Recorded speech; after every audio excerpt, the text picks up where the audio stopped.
5 días. La naviera White Star y su astillero Harland & Wolff de Belfast, Irlanda, tenían que responder. ¿Pero cómo? La conservadora naviera White Star no tenía intención de competir con la Cunard en velocidad, porque el coste del combustible para alcanzar determinadas velocidades incrementa mucho con cada nudo adicional. La velocidad es muy cara, porque pasados los 21 nudos, se necesita la misma cantidad de energía por cada nudo que se vaya incrementando. Así que el consumo de carbón hace que la velocidad resulte muy cara. En vez de ello, la White Star y Harland & Wolff respondieron tratando de crear los barcos más grandes y más lujosos que hubiesen existido: el Olympic, el Titanic y el Britannic. Si tenían éxito, los barcos de clase Olympic responderían a la velocidad de la Cunard, oponiéndoles su tamaño formidable.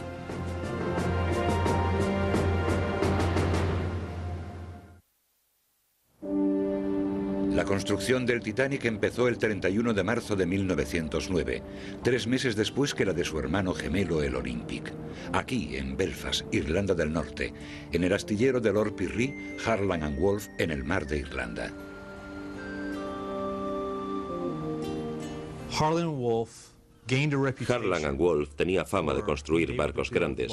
Su fuerte eran 2 grandes áreas: los recursos técnicos para hacer grandes barcos y experiencia con motores de vapor. Así que cuando Lord Pirrie e Ismay unieron fuerzas y diseñaron los barcos de clase Olympic, el astillero Harland & Wolff tenía las condiciones necesarias para acometer la construcción de estos 2 cascos. Pero los planos describían barcos tan grandes que el astillero tuvo que remodelarse para acogerlos. El astillero tuvo que cambiar por completo muchos elementos para construir aquellos 2 barcos. Tuvieron que tomar espacio que normalmente se utilizaría para construir 3 barcos y destinarlo solo a 2, e instalar un enorme andamio encima para manejar los grandes pesos que se iban a desplazar por debajo. Casi 1,5 metros de cemento tuvo que verterse en las gradas como base, y así hacer 2 gradas gigantes para erigir aquellos 2 cascos. Se construyó un andamio enorme que se utilizaría para colgar cosas como la remachadora hidráulica y otra serie de herramientas, y para usarlo como grúa para subir objetos pesados hasta la altura necesaria. El andamio grúa de 66 metros de altura y 6.000 toneladas era el mayor de su clase que había en el mundo por entonces. Thomas Andrews, de Harland & Wolff, fue responsable de llevar a cabo el diseño de los barcos, vigilado de cerca por el director general Lord Pirrie, que planificó los pormenores.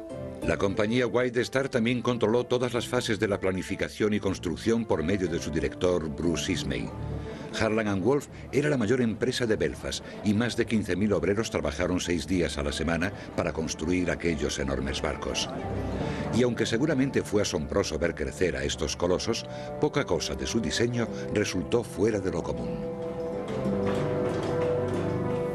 El único detalle técnico destacable del Titanic era la envergadura. Contaba con un diseño evolucionado, pero no revolucionario. Su característica más destacada seguía siendo el tamaño. Harland & Wolff iba sobre seguro. Llevaba décadas haciéndolo. No hacía más que construir el mismo tipo de barco una y otra vez. El proceso de construcción del Titanic, como de cualquier barco, comienza por la instalación de la quilla, que recorre la parte central inferior del barco. Un barco de acero se construye mediante una estructura como un esqueleto. Imaginemos que la quilla es la espina dorsal. Luego están las cuadernas que ascienden desde la espina y después el revestimiento por encima para completar la estructura.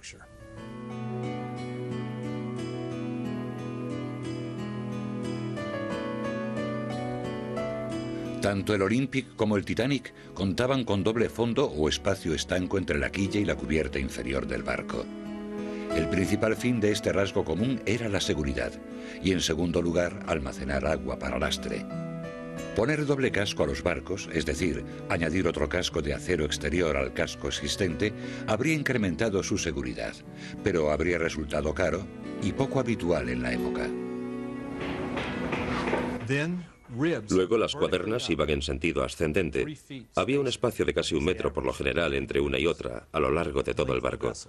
Cuando las cuadernas empezaban a tomar forma, Se iniciaba la instalación de los vaos de la cubierta para darle rigidez longitudinal mientras se iba construyendo. Una vez hecho el esqueleto, un proceso que duraba más o menos un año, se empieza con el revestimiento.